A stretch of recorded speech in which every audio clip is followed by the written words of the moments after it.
Salut la team WordPress, j'espère que vous allez bien. Donc on se retrouve pour une petite vidéo où je vais faire un petit état des lieux avec vous sur le marché des CMS. Alors bon, j'imagine que si vous avez cliqué sur cette vidéo, c'est que vous êtes intéressé par le développement web et en particulier WordPress. Mais voilà, comme je commence cette chaîne, en fait, ça fait partie de mes premières vidéos.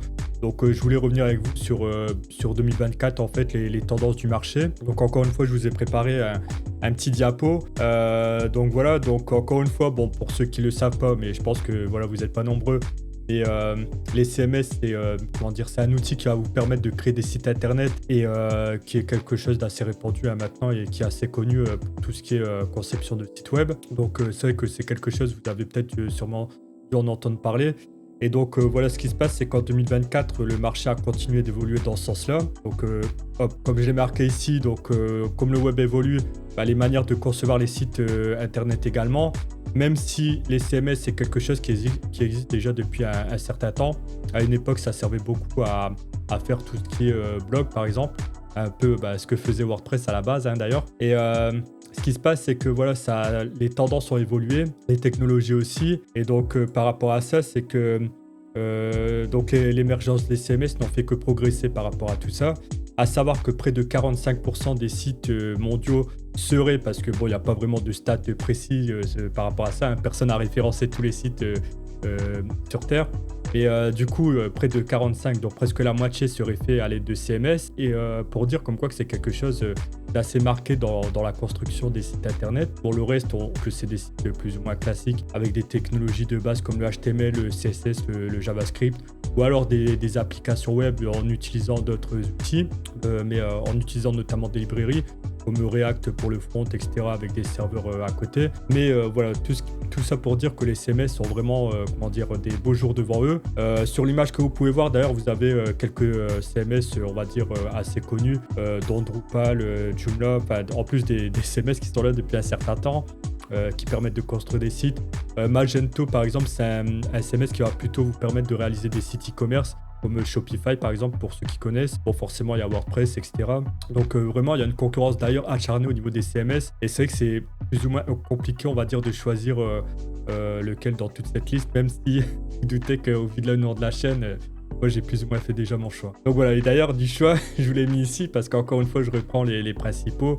Avec certains qui se sont ajoutés, comme par exemple Wix, que vous avez dû connaître aussi, parce qu'on en entend beaucoup parler.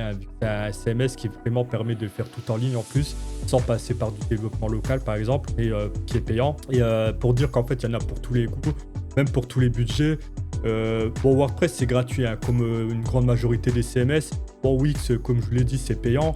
Après, vous avez une distinction aussi à faire par rapport à des CMS qui sont entre guillemets gratuits et qui vont vous obliger, par exemple, à utiliser des plugins, etc., qui, eux, sont payants, en majorité, du moins. Donc là aussi, il y aura peut-être un petit choix à faire pour les personnes, justement, qui sont hésitantes à utiliser tel ou tel CMS. C'est un choix qui peut se faire par rapport à vos envies, certes, et c'est aussi un choix qui devrait, en tout cas, se faire par rapport aux parts de marché, même si tous les CMS évoluent. Pourquoi ? Parce que, encore une fois, WordPress, c'est tout simplement le leader. Donc, tout à l'heure, je vous ai dit que presque la moitié des sites mondiaux sont faits à l'aide de CMS. Et parmi cette moitié, en fait, vous voyez que WordPress est à 62%.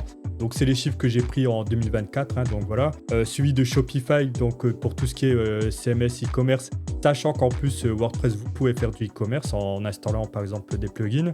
Ensuite, vous avez Wix, Squarespace, etc. Donc, vous avez, on va dire, les plus classiques des CMS.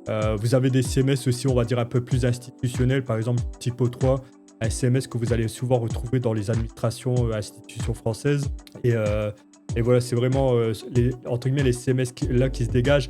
Et comme vous le voyez au niveau des chiffres, il n'y a pas photo, quoi. C'est vraiment WordPress qui se dégage le plus, donc qui est là déjà depuis en plus un certain temps et qui propose entre guillemets le plus d'évolution parce que depuis le temps, c'est quand même une grosse équipe qui se gère qui s'occupe en tout cas de ce CMS. Et donc moi, si j'avais un choix, une recommandation à faire, et de toute façon, encore une fois, vous l'avez par rapport au nom de la chaîne, c'est de partir quand même sur du WordPress. Donc voilà. Au niveau des tendances aussi, ce qu'on peut remarquer, c'est que forcément les CMS évoluent, mais aussi évoluent par rapport à ce qui se passe actuellement sur Internet. Donc c'est vrai que depuis un certain temps, par exemple, vous avez souvent ce qui a été mis en avant, c'est les IA, les chats GPT et compagnie, et avec de l'automatisation aussi. Chose que vous pouvez faire avec les CMS. Donc c'est quand même une grande force par rapport à ça parce que vous avez beaucoup d'outils qui vous permettent de gérer ça. Par exemple, sur WordPress, vous pouvez mettre des... et ça, vous le voyez maintenant sur les sites, hein, même sur les sites, surtout e-commerce, les petits chats en fait que vous avez souvent en bas à droite de l'écran où en fait c'est un petit bot qui vous répond, un petit IA, etc.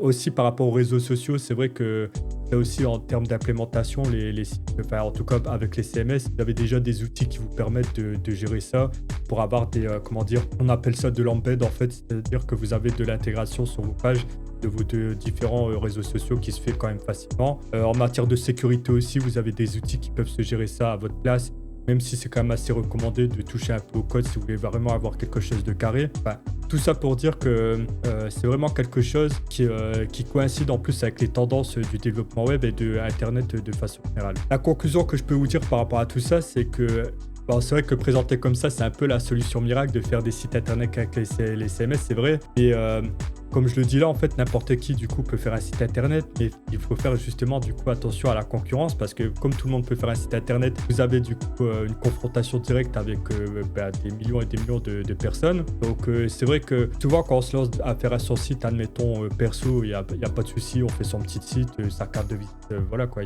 Ça c'est une pratique on va dire de base. Et pour les personnes qui sont plutôt dans un milieu professionnel pour réaliser des sites pour des clients, etc., c'est vrai que vous allez être, on va dire, challengé sur d'autres défis, sur l'aspect professionnel de vos sites, sur le référencement, le fait d'avoir des bonnes pratiques, d'avoir un site optimisé. Et là, c'est vrai que du coup, on est un peu plus, pour une personne en tout cas débutante qui découvre le développement web, elle a quand même beaucoup plus de difficultés à sortir quelque chose de très propre en utilisant des CMS, même en utilisant les choses de base, qu'une personne qui connaît vraiment le CMS en question, qui est développeur et que c'est son métier. Donc voilà, c'est... Et puis je le précise aussi, c'est surtout le fait que maintenant vos sites, il faut aussi qu'ils répondent à un certain cahier des charges en fait pour répondre à certaines... exigences en termes de référencement par exemple. Je l'ai dit, c'est un peu je le mets sur la diapo, c'est un peu le nerf de la guerre maintenant. Vous avez d'ailleurs des métiers qui sont dédiés à ça pour tout ce qui est SEO. Donc j'y reviendrai plus tard dans d'autres vidéos où en fait on va vraiment faire des sites parce que c'est vrai que pour une entreprise c'est intéressant d'avoir un site et c'est d'autant plus intéressant qu'il soit en haut par exemple de la recherche Google. Donc mais bon, encore une fois avec les CMS c'est quelque chose qui peut être facilité et surtout quand on est en tout cas quand on s'intéresse au CMS et qu'on commence à développer dessus. Donc voilà, ça sera tout pour cette petite vidéo. Donc encore un merci à vous de l'avoir suivi. Donc je répète, hein, c'est vrai que c'est le début de cette chaîne YouTube. Donc bon, j'espère que vous allez mettre le petit pouce pour le référencement et vous abonner si ce n'est pas encore fait. Donc voilà, encore une fois, ça va être une chaîne qui sera vraiment portée autour de l'univers de WordPress, mais aussi des CMS de façon générale. Mais comme la chaîne, on va dire qu'elle commence, on commence petit à petit, hein, pas tout de suite dans le vif du sujet, dans le code. Et on va y aller progressivement. Donc voilà, je vous donne rendez-vous pour une prochaine vidéo et sur ce, je vous dis à la prochaine. Salut!